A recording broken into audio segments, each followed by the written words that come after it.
Hindi napigilan ng fans ang kilig matapos mag-viral ang sweet moments ni na Richie Rivero at Juliana Gomez sa isang basketball game.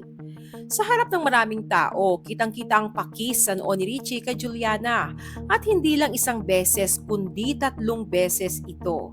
Pero may mga netizens na may ibang hinala.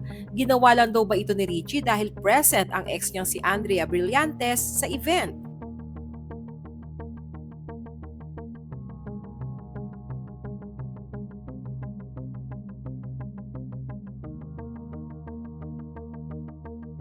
At napansin din ng marami bakit sa noo lang.